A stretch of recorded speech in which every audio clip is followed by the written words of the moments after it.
if you balls up this intro, I'm rolling with it. I'm going to absolutely 100% include it. That's why they call me First Take D. I only do it in one. First Take D, baby. First Take D. Why do they call me First Take E? It's not really got the same. First Take P. Right. Press enter to begin.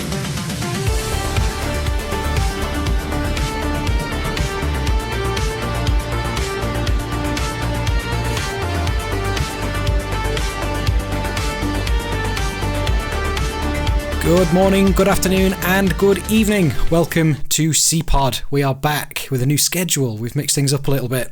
I'm your host, Elliot, and today I have my co-host, Dorian. Hello. Hello, sir. How are you? I am good. I'm quite happy to be back because I was missing this a little bit last Sunday. It felt like, you know, when you sort of settle down for the evening and you think, nothing to do. And then there's that little splinter in the back of your head that says, you've forgotten something. No, I haven't. Yeah, you have. But you know what it is. I knew what it was this time around. I was just like, I've not forgotten it. We're just having a little break. That's all. This is a little break. And your head's going, no, it's not. So I felt a little bit guilty for taking that break. But I'm glad we've done it because we've come back reinvigorated, which I'm happy about. Reinvigorated. And I think the midweek... You know, we're on it. You're still awake. You're in a routine. Whereas on a Sunday, let's be fair, especially with you being a father, but I imagine by the end of Sunday, you're just done. You're just so done. Oh, 100%. Absolutely. It's not that I don't love my son to pieces, but I've said to many, many people that on a Sunday, after a full weekend of him not being at nursery and me entertaining and finding things to do, as well as just your average house duties and whatnot, I am exhausted. I'm dead by the end of Sunday. And yet we had the bright idea of doing, hey, let's do a podcast every Sunday night. And I'm going, yep, sounds great. Hence. So, yeah, this new schedule, I think it's going to work. Can I just say a big shout out, right, though, to everyone that's messaged me, because it's been really lovely. We've had Nate the Great.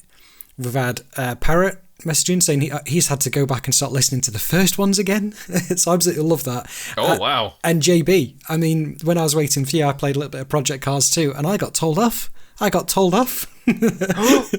hi, JB. Gutted. Or Golden Oldie, as he seems to be as the nickname in Discord. And also just a bit of behind the scenes. We usually do these podcasts through Discord.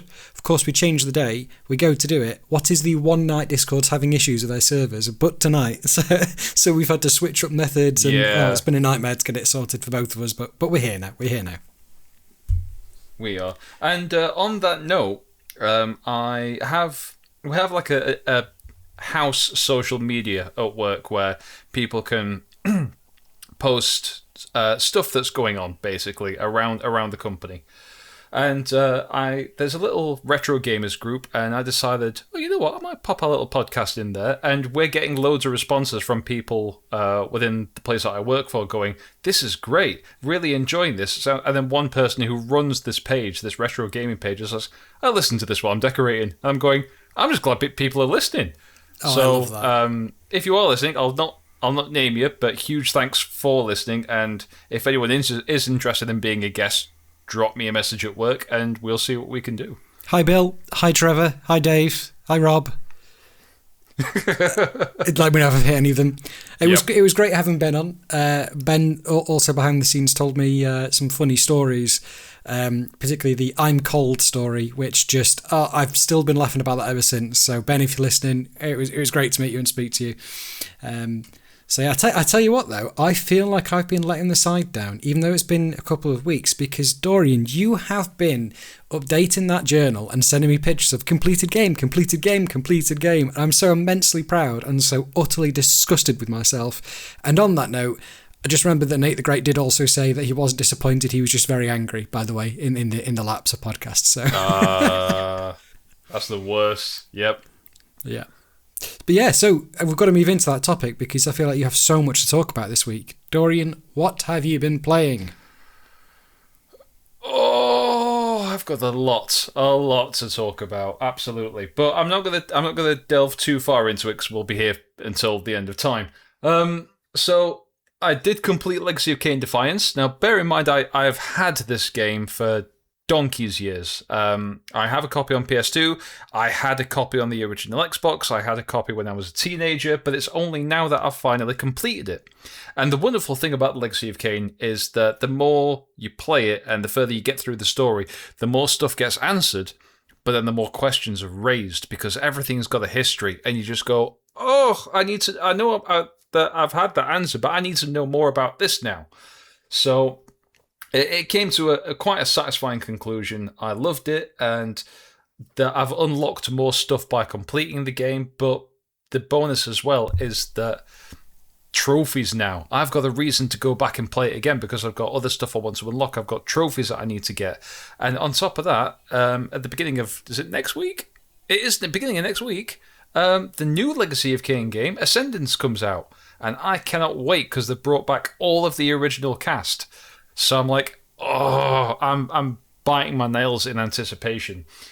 But also, it's a little bit bittersweet because when you complete one game, there's a sense of emptiness, and you go, oh, well, what am I supposed to do with myself now? So I completed Quake. I just figured, you know what, I've not played that in absolutely forever, so I completed that as well, just on a whim. But that's one of those games that I kind of delve into every now and then. You know what, I'll play a little bit of Quake. I've got 10 minutes to kill. I'll play some Quake. But I didn't realise how far I was into it, and I completed the main story, and I was just like, oh, all right then, bonus. So, but there's all the DLC that came with that remaster on PS4 and PS5. So I've got that to get through now. But also, another one that's kind of been on the back burner that I've picked up again is The Last of Us on PS3, because last time that we were at a gaming market, I picked that up on the realization that I did not have a physical copy of the first game. So I've picked that up, I'm more than halfway through, and God, I forgot how good that game is. The controls are a little bit clunky and they show their age, but other than that, it is beautiful. Such a good game. I haven't played it, but I've watched Lauren play a large portion of it and watched the first season. We haven't watched the second season because we want Lauren to play part 2 before we do. But from someone who's not usually into that, oh my God, it looks so good. It's almost enough to make me pick up a PlayStation controller again. Honestly, it's that good. Just going back to your Legacy of Kain point, I still would love to see you stream the first Legacy of Kain game, and either we play it together and we record it in person, or you stream it and I can, basically talk to you as you're playing it. It would just, your enthusiasm for it is infectious, and I feel like I want to get stuck in. It's as great as that sounds, I feel like I'd turn into Rob Pearson anytime that someone else plays Metal Gear Solid. I mean, I'd just be a rage on the other end of the server going, no, it's that way. Oh, you're so stupid. And I'd be like that. I'd be horrible. I'd be awful to just such a backseat gamer. Did you see when they were playing over Christmas? Did you see that one when he got Dave to play? That's what I'm referencing. Yeah. Because he was in the other room just going, oh, you're such an idiot. It's obvious. I think we have to do this. I tell you what, anyone who's listening, if you're listening through Spotify, drop us a comment if you'd like to see me enrage Dorian by playing Legacy of Kain completely incorrectly with no backstory. If we get 2 or more comments, we'll meet up and we'll do it. The power is in your hands. That's it, 100%. Also, the rule is that the commenter can't be either of us. So say, for example, if Nathan just comments and in true form I will comment back, that does not count. We need 2 separate individual comments. No, what do you call them now? Connections of comments. Do our better halves count? I don't know. Do they? They might, to be fair. Yeah, go on then, why not? Excellent. Anything to increase the views, I guess. Excellent. I just want to see Dorian just cringing and getting angry, just as I'm like, well, I don't know. What's this man in a mask doing? I didn't even know it was about vampires. Things like that, I feel like because years ago, me and Nadia did that introducing, Your Girlfriend Reacts, and she did 4 horror games, and I feel like I've learnt to be more patient from those because I was quite. I did get frustrated whenever Nadia wasn't doing something that I would have done differently. I'm not going to say correctly because that's not the right term, but so you are mistaken. Since then, I've learned to just. You are mistaken. I want to make you angry. I mean. That's the difference. for the content. That's a fair point. Yes, yeah. I will even say things and look at the camera. You know, sort of in The Office, the TV series The Office. It'll be like that, you know. Throw the character off the edge. I could just looking at the camera. Oh. You'd be that. Are you supposed to go off the cliff? Wink, wink. And I'd be like, no. Look, I'm a sparkly vampire, and then just look at you. You know, things like that. You know. I will hit you with something solid. Is this? It's supposed to be based on the Twilight books. Things like that. You know. It's actually Twilight fan fiction. Yeah, 100%. Twilight came out before these games. Oh, well, this has to be done now, doesn't it? Please make it happen, everyone. And then 50 Shades of Grey is, funnily enough, based on Legacy of Kain, so there you go. Oh, is that the Defiance? Right, it's all making sense. It's all making sense. That's it. Yeah. So, have you been playing anything else? Anything else? No, but there's 101 things that I want to play, so... again, Wipeout Pure on my PSP is something that I'll pick up when I've got 10 minutes when I'm out and about. But I'm constantly on the lookout for Wipeout Pulse, because that was the second one for the PSP, which was also great. But I also bought Resident Evil, the original Resident Evil for the PS1, and I kind of want to start that at some point. But I feel like if I do that, I've got too many balls in the air, as it were. Because I've put Dino Crisis on the back burner as well, and I don't want to leave that for too long before I forget where I was, and I'm on the verge of doing that. Yep. So I don't want to start anything too soon. I just want to get through the ones that I've got, and at the moment, my main priority is complete Last of Us while I'm waiting for Legacy of Kain Ascendance. So that's my focus at the moment. Excellent. Oh, I like it. Would you say your gaming journal journey so far, do you think it's aided you to keep on point almost? I think it's made me realise how bad my handwriting is. But it's a project, yeah, because I like the fact that I get to... Oh, that's something else. There was one other game. I forgot to mention it. But, sorry, back to the gaming journal. Yes, it does help me because it helps me set my next goal. And it gets me excited to write about the next thing. So, just last thing that I've been playing before we move on to yourself. One of the very first games that I opened for my Mega Drive, what must be 30, 31, 32 years ago. I don't know when exactly. Gosh, what a long time ago. I opened 2 games. Shut up. So... the first 2 games that I got for my Mega Drive were Captain America and the Avengers, which is a arcade port from Data East. It's 2-player. It's pretty good. I didn't know anything about it, but now that I know the MCU, I'm like, oh, that's Hawkeye. That's Namor, the Submariner. That's Ultron and Crossbones. Now that I know these characters, it's a bit more interesting. The other one was RoboCop vs. the Terminator. I have played that thing to death and completed it many times, but. Captain America and the Avengers, I never got past level 4. And there's 5 levels. And me and my little sister just could not do it for the life of us. And I bought it at a Play Expo years ago because I don't know what happened to my original copy. And every now and then it's one of those where I'll pick it up, I'll play it, and I'll go, oh, okay, that was fun, and put it down. But I completed it for the very first time last week. And it was a bit of an emotional journey because I was like, I've been trying to do this for 30 years. And finally, out of nowhere, I was not expecting to finish this game, and I suddenly have. And that feels like a bit of an end of an era because I don't know what to do with this game now. Do I just file it away and never play it again? Or do I pick it up and try and beat my best score? Or do I wait until Noah's old enough so we can play it together? Last one. It's a bit of a weird... That last one. Yeah. That's what I want to do, but it's just one of those where it feels like I've closed a chapter, as it were. So, yeah, that was an odd experience. But that's another game I completed. Captain America and the Avengers for the Sega Mega Drive. Well, done. That's my 15-minute rant over. Oh, mate, Sorry. no, well done, because honestly, I haven't completed a thing. I started 5 other things or whatever. I haven't actually completed anything, so... completely fair play. I've fallen off the wagon with it and I do need to get back onto it, so yeah, absolutely fair play. Did you try I've forgotten the sort of technical term for it, which we found, but have you tried the controller on the knee yet regarding the Mega Drive?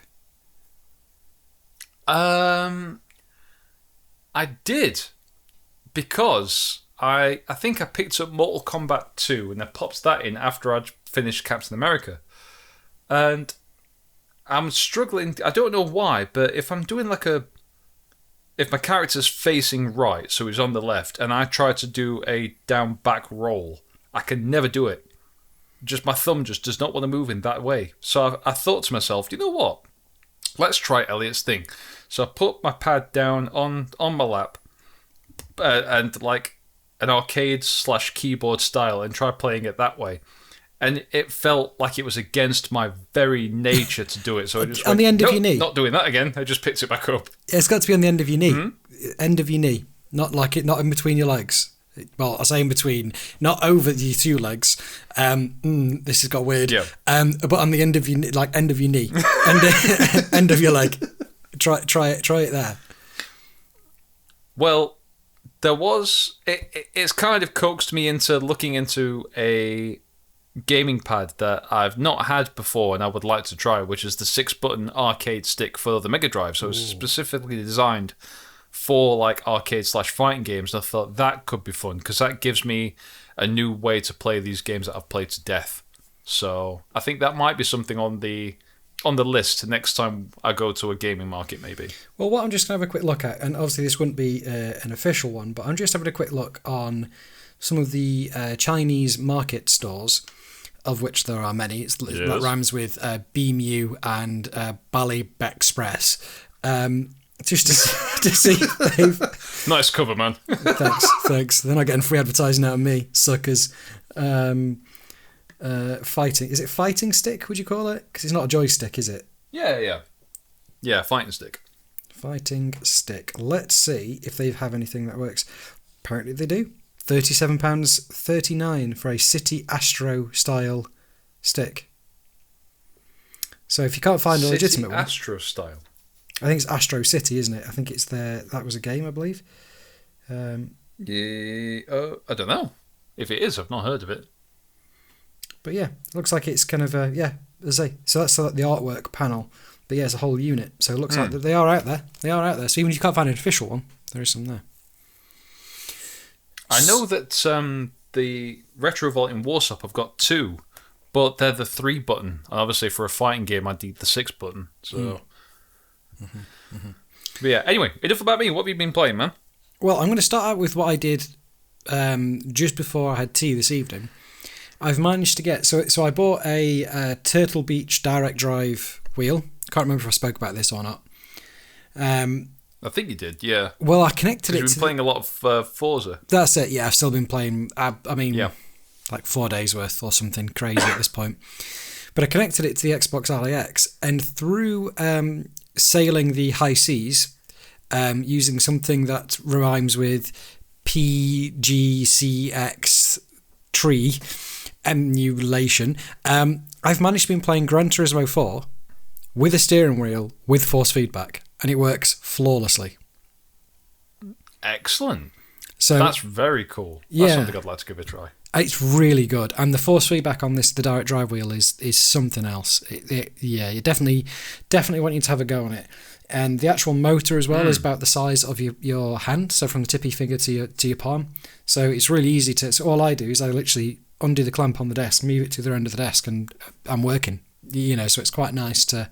When I say I'm working, that's not like some weird sort of saying like I'm working, yo. It's more a case of I can work if I move it to the side. So the big one, the big game which needs to be spoken about. It's a brand new game, and it's taken over a lot of the gaming world by storm. It's a Nintendo Switch 2 exclusive. You were surprised it was a Nintendo game, weren't you? It's called Pokopia. Have you heard anything about Pokopia? Oh. Nothing. Absolutely nothing. So, I want you to imagine Animal Crossing meets Viva Pinata meets Pokemon. Oh. I was going to ask if it was a Pokemon game. So, is it like set in a Pokemon city? So, kind of. So, the cities like that you play through the original games So also, by the way, add Minecraft into that mix as well, because everything's all blocks. So you start the game and you are Ditto, but Ditto is taking the form of his trainer, his human trainer, which he misses dearly. So he takes the complete form of that trainer. And then you go about this world that looks like it's been absolutely decimated by something. There's no green grass, there's no water, there's no nothing. It's all, just imagine sort of post-apocalyptic. And then what you have to do is you basically have to build habitats. So when you build a correct habitat, that Pokemon will spawn in that habitat. And, I mean, Lauren said it might be her favourite game of all time, which is a big thing for her to say. Just as soon as you think, there's so many complex things in this game, so many, and as soon as you think, right, okay, that's everything, because Animal Crossing, you kind of reached a point, you're like, right, okay, so this is the mechanics of the game, that's kind of the capabilities of what it can do, cool, it's very creative, I've still got some of the story to go, happy days, except this, you'll do something, you'll build all this, and then you'll find something and you go, oh, what's through there? And then all of a sudden, boom, something else, just another massive area, like absolutely huge. Like I'm talking about, like you're going through a door and you're unlocking an entire another Minecraft biome, as if you started a new world, just suddenly appears. And things like in a certain world, there'll be the SS Anne, which is, the boat from the sort of first gen Pokemon games. I do remember that one, yeah, because I think that's where I used to get stuck. And you can go onto that ship. I don't think I've ever got further than the SSN. Yeah, well, that's cool. You can go onto the ship, but the thing is you can start taking things from it. Oh, I like the look of that chair. I'll take that. Go and put that in that house that I've built. Just using blocks, you can build, literally like Minecraft, build a house like that. And there's various items, and then you get goggles. You put these goggles on, and you can travel to other people's dream islands. So you can literally see what anyone else has created. And on those, if you take pictures of objects, well, you can use a 3D printer in the Pokemon Center, and you can create that thing that you've taken a picture of, using materials that you've gained and resources. I can't do it justice other than at some point you've got to have a play of it. It's like stepping into some sort of time accelerometer. Honestly, as soon as you start playing it, it's like, oh, okay, I had tea, done the pots, coffee's prepped for the morning. Right, I've got 2-3 hours. Oh, it's 11 o'clock. Oh no, it's one of those sort of games. And it's so wholesome, and yeah, honestly, it's just, man, it's one of the most surprising games, because the trailers for it were not strong at all. Lauren even used some French to describe it when it came out and said, "What the floofy doof is this?"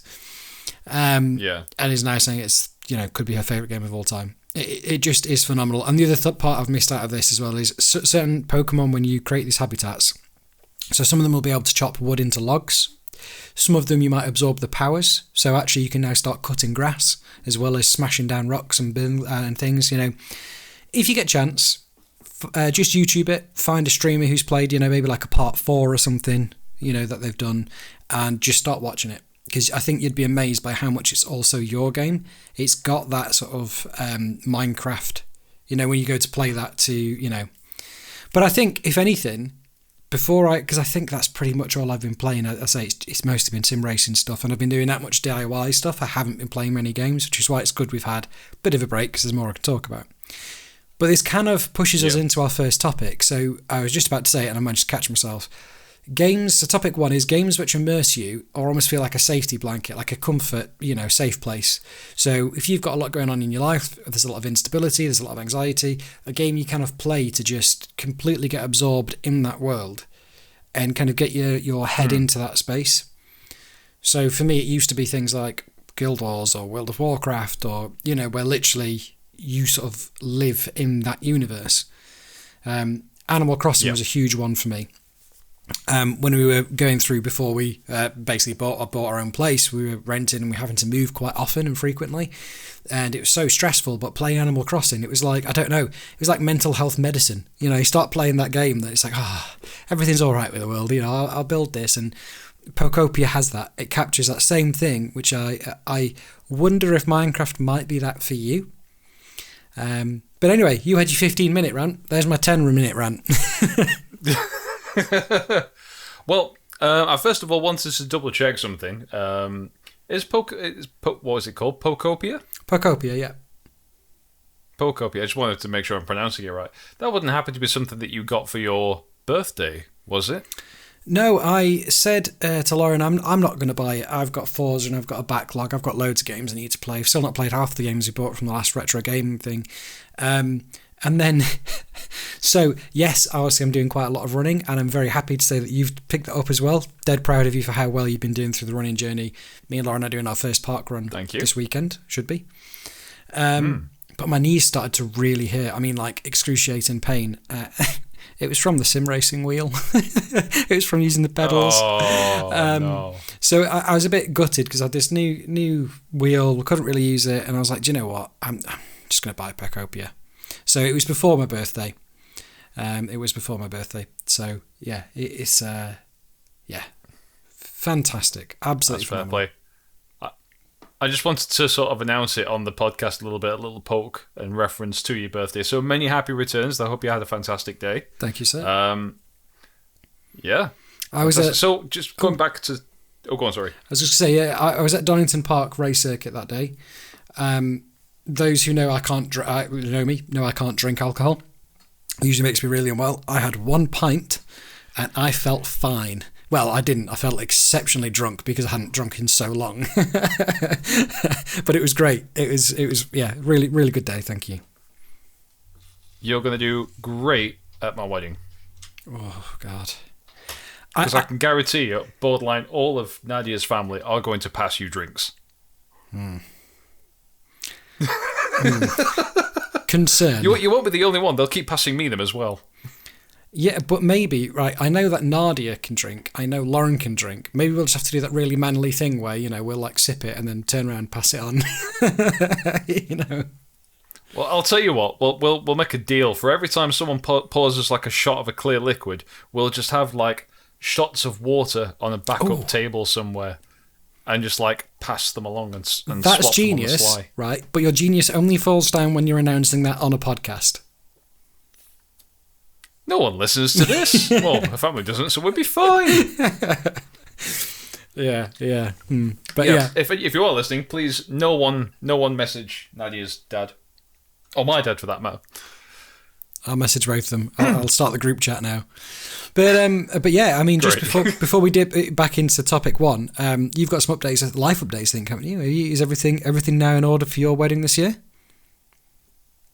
No, we're still looking for a DJ. I could be your DJ. We're stuck on a DJ.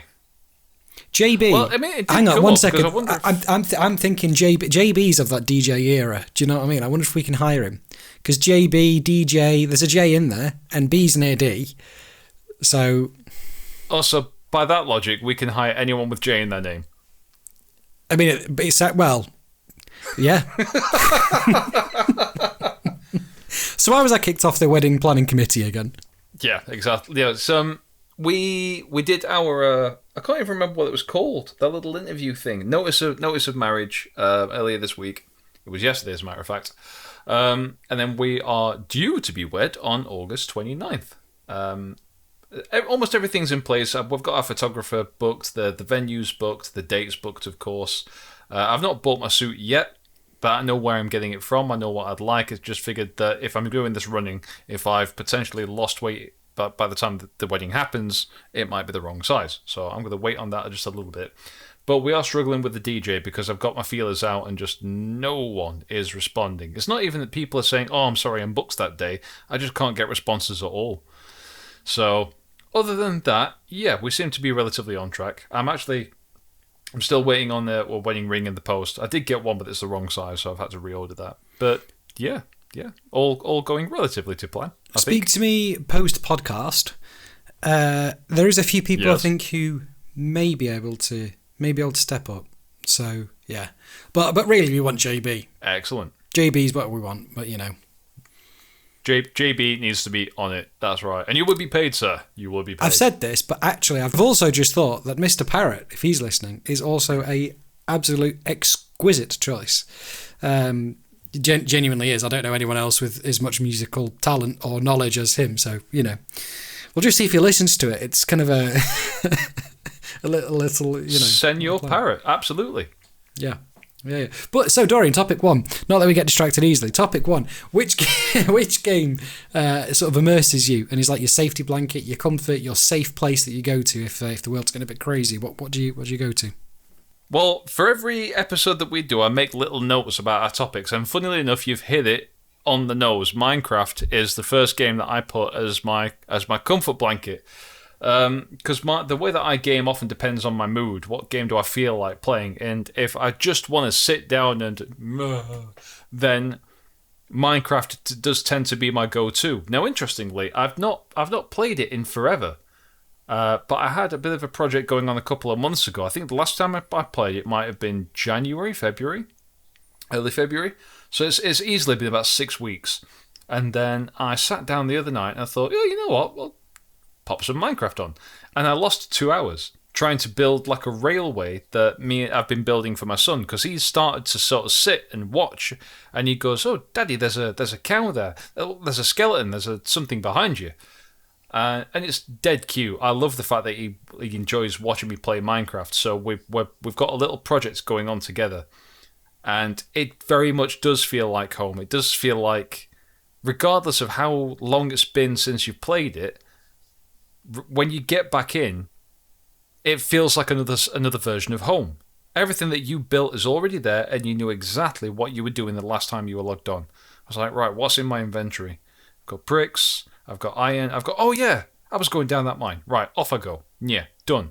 And it's great. I love how you can just slip in and out of that little world that you've built for yourself, regardless of when was the last time you were there. It's great, and it's easily accessible to everyone as well. That's what I love about it, that anyone can just pick it up and play it. Apart from Nadia, she doesn't like it because there's no goal. Lauren's the same, though. So I'm just like, yeah, but Lauren is exactly the same. Is she? Yeah, exactly the same. She says, there's no point. I don't see the point of it. So yeah, but you create your own point. It's a creative thing. It's like playing with Lego. I don't see the point. However, what I do need to just say is you and your son are so adorable, it makes me sick. Makes me sick. He went to a birthday party last weekend, and the other little boy turned 4, and his dad was like, "Oh, he's completed Mario Kart, he's completed Mario this and that." And there was a little bit of me that was jealous, because I was like, "Oh, my son hasn't quite got the hang of games yet." But the fact that he sits and watches me play them is enough for me, because I'm like, he's not trying to take control; he just wants to be involved in what I'm doing, and that just makes me happy as Larry. Yeah, my dog, he sometimes... It's not quite... My dog can catch a ball. Yeah, watch your son do that. To be fair, that's more than Noah can do. Yeah. Noah can't catch for toffee because someone threw a Frisbee in his face the other day. By accident, of course, but he was a bit upset about it. Was it you? Is this an admission of guilt? You will complete Mario Kart. No. Have this. It wasn't me, but I should have seen it coming. It was a dad friend that I've got. So one of Noah's nursery friends' dad brought 2 Frisbees to the park, and I was like, "Oh, that's cool. That's a good idea." So we were like, "Noah, try and catch this." Threw it, straight off the head, and he just came running, crying. And of course, I've got to be, brave dad. Oh, it's all right, it's okay. But there's that little bit of me inside that went. So I was like, but he's alright, he's fine. Anyway, we are digressing once again. Yes, Minecraft is my go-to game. That and puzzle games like Columns for the Mega Drive and Lumines for the PS Vita. Well, time for the Easter egg of this podcast, which is a hidden topic that you're unaware of. How would you, if you invented the Frisbee, how would you sell it? Because it wouldn't take on, would it, really? Well, it's just a disc with a hole in the middle. It's a pretty hard sell, really, but say it took off as well as it did. Frisbees don't have holes in the middle. I mean, they do, or some do. The Frisbees that I've been throwing are just like solid discs. Oh, I don't... Have you been throwing donuts in the park? I don't want to say this, but I think there is definitely a design where there's a hole in the middle, but I was thinking of that one, like the small rubber one. The fact that someone just threw a full-on plastic disc at your son's head is a little bit funny, I'm afraid to say. It shouldn't be. Oh, it was. It 100% was. Just donking off his... Oh! Yeah, exactly. It was the sound as well. It was the... Oh dear. Oh, I've gone. Anyway, so yeah, so I'd say my topic one, which is games which immerse me, would probably be the sort of Animal Crossing. I think is what I'd have to say, but it is increasingly becoming Percopia. But so on to topic 2 then, as we are hitting the 35-minute mark. Just a quick one, this then. So, have you ever had games that you thought you'd hate, and then you played them, and actually you realised, oh my god, no, I got this all wrong. A bit like watching a trailer for a film. No, I'm not interested. And then you watch it, and suddenly, you really enjoy it. Do you have any examples, or would you like me to go first, sir? I did struggle with this because I thought to myself, well, I buy the games that I know I'm going to be interested in. It's very rare that someone comes along and says, you need to play this. And I go, no, I don't. And then I play it and I go, all right, you were right. Especially in a day and age where people don't really trade games anymore for other people to play. So it's a bit of a rough one. I think the closest example I've got was when me and Nadia were looking for something to play together and we came across It Takes Two. And I thought, oh, this could be fun.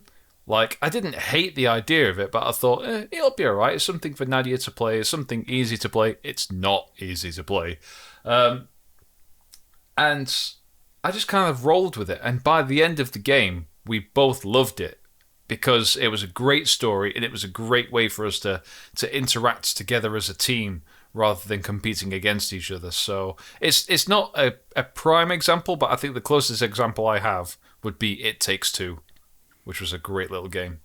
I like that. We tried to play it and we couldn't quite get on with it. Maybe that's a game we need to revisit because I do hear a lot of good things about it. I think my answer to topic 2 would... Well, when I first met Lauren, which sounds like I'm reading this off a scroll really, doesn't it? All those years ago.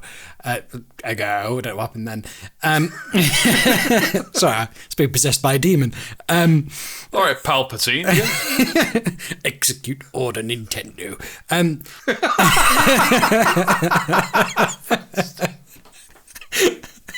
Oh, that tickled me. Oh dear. It's me, Palpatine. Imagine Super Mario as Super Palpatine. Anyway. Oh dear. So, sir, we've captured the princess. Everything is going as I have foreseen. Good. Oh dear. That's it. Go on. Sorry. Yeah, so basically, I think we've been over this before. I played a lot of Nintendo as a kid, kind of got very much into the esports kind of gaming before that was officially recognised as a thing, i.e. Counter-Strike Source, that sort of thing. And so it was Lauren really that sort of reignited my love with Nintendo again. But specifically, the bit that made me actually buy my own Switch was Legend of Zelda Breath of the Wild. So when Lauren sort of suggested it, I was like, well, I don't know, it's all right, but... Then I started playing it, and I did complete Breath of the Wild, and I didn't look back. It was utterly brilliant again. So I would say that, yeah, there's been a few titles where Lauren will suggest something, I think, it's not really my thing. And then, yeah, I think over the years I've kind of learned to try to be a bit more open, to not necessarily go off what a review states, but to try it myself and see if I like it, because I've been surprised so many times now. That I think actually it's good just to give it a go, see what we think. JB, I'm looking at you in regards to Pokemon. I know you played Crystal, but the entire Discord has been winding them up for about a week, by the way, just to give you some backstory there. So, but yeah, no, it's I would say Breath of the Wild is probably the big one. But then equally, there's sometimes I've dragged you into playing some racing games, and I've seen you have fun. So I don't know if that fits there. And it's kind of we have, I think, very much in the way of the Curse of the Enthusiast. It's things we're enthusiastic about that we talk about. And like Legacy of Kain, played it as a kid, probably wouldn't be that interested in the series, but because of the way you talk about it, it's a bit like the Xenoblade. Like, I want to play it. I want to learn more about it. It's so infectious, that enthusiasm. So yeah. Yeah. And it is, now that I'm thinking about it, there have been racing games where I have gotten into it more than I thought, because we almost completed Need for Speed in the PS4. I've really enjoyed that. And what was another one? Final Fantasy. I've never been particularly interested in Final Fantasy games, and then I've got a copy of Final Fantasy VII, And I finally kind of took that dive about a year ago and said, you know what, I'm going to give this a go. And 4 or 5 hours in, maybe longer, I did really start to get into it. But it's one of those where the save points are so few and far between. I thought to myself, I'm not sure if I've got the time to dedicate to this. And it's a bit late now, of course, because my evenings are very short. And if I've not got a save point, gone are the days where we can just leave the PlayStation on all night until the next morning because I've got my electricity bill to worry about. So I suppose for me it would probably be Final Fantasy, one of those games that I was not bothered about at all in my teens, and now I'm going, you know what? It's not as bad as I thought it would be, but I've not properly got around to giving it the attention it deserves. Hello, you've got me playing Final Fantasy. Yeah. Rob Pearson, please don't cancel us. We love you. Oh, what a hero. What a hero of a man. Yeah, no, I mean, Final Fantasy. In fact, that was one of the games I was trying to remember of before the podcast. So Lauren recommended I played Crisis Core. And I played that. In fact, my brother bought that for me a couple of birthdays ago. And I played that on the Switch 1. And, oh my God, what a game. And that got me into the franchise. My problem I've got is Xenoblade is such a kind of inspiration, I would say. It takes inspiration from Final Fantasy. That it's really hard for me not to compare the two. And because I sort of found Xenoblade naturally myself, I kind of almost want to fall into the comfort. So I need to play Final Fantasy VII, the remake, because it's now available on Switch. So I can play it on the LIX, or I can play it on the Switch. So I need to give it a go, because I've never played 7. Yeah. Maybe that's where I'm going wrong. Maybe because I'm trying to play the original, but if I play the remake, then I've got the opportunity to kind of save wherever I want, assuming that it's got that ability. Mm-hmm. Alternatively, if I can find a way to play it where I can make save states, even better. Well, the bonus topic that we had here was what's the one console and 2 games they'd take if they were your last for all of eternity. And yeah, I think what I'm going to do here, because I've ummed and ahed about this a couple of times, and I think I'm gonna change that slightly because we've overrun at this point.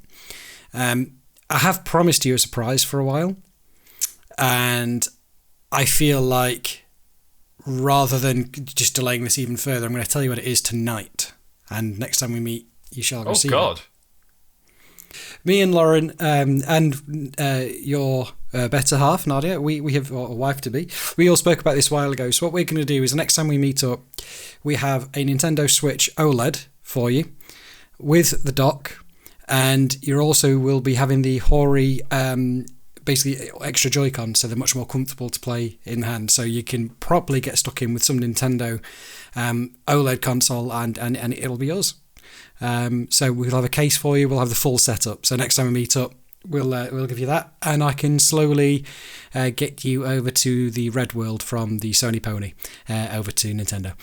So yeah, next time we meet up, we'll have all that. Hang on, whoa! Slow down. Huh? Where have you got an OLED from? Well, we have 2. So we have our old ones. So what's actually happened is I lent mine to my brother, and we're sort of like, give it a play, see how you get on, because he's not a huge gamer. He plays a lot of indie stuff on his PC, mostly Flight Simulator. I said, give it a go. And he tried it, he enjoyed it, but he found he was more just sort of playing the PC stuff. So I was like, well, especially with you being a dad, as we've spoken about before, it's kind of the perfect console for you because you can play it wherever. If you're that knackered and you just want to go to bed, it's a console you can take with you. You want to play it on the TV, you've got a day off. It's kind of so perfect for your lifestyle. We've gone, so one of those, and all the gubbins that we've bought for it over the years is all yours, mate. So next time we meet up, that is yours. It's currently oh my God, about 45 miles away, and I need to go and collect it, and this is why there's been such a delay because I haven't been over to where my brother lives to collect it. So I'll be honest, it's all there. That's insane. Oh my God, dude! So with that's huge. So with that, I want you to have it. I will send you some photos of all of our game library. We've got loads because obviously Nintendo's very physical. So we've got quite a few games that basically I can lend you, that you can borrow, that you can play. Xenoblade 3, for example, if you want a story game. We've got We've got all sorts. We'll get into it. But I want you to go away and have a think. There's also loads, obviously, on sort of the retro side. So the Nintendo Switch Online we were showing. So your Mega Drive, the Game Boy games, NES, SNES, all those will be available in Nintendo Switch Online as well. So yeah. Yeah. So with that, everyone. That's insane. That means I'm going to be able to play. Oh my god, I can't. I'm trying to wrap my head around that. So everyone, hope you enjoyed the podcast. Oh my god. We're going to do the outro now. That's left me absolutely really. Alright, yeah, I'm going to go cry in a corner. You go for it. Excellent. Thank you all for listening. Apologies that there's been a bit of a gap in podcasts. We much prefer this format, so I think we'll be doing them again. A new episode is going to be released Thursday morning now. But thank you for bearing with us. Thank you for commenting. Thank you for listening in. If you're listening on Spotify, so please do leave a comment. If you get more than 2 comments, then I'm going to torture Dorian with my playthrough of Legacy of Kain. But yeah, if you can, please rate the podcast. Again, we're available on Spotify, YouTube, and Apple Podcasts. So yeah, thanks for listening, and we shall see you next week. I'm getting an OLED Switch. Hey! Sorry, I'm excited now. Bye. See you guys next week. See you later.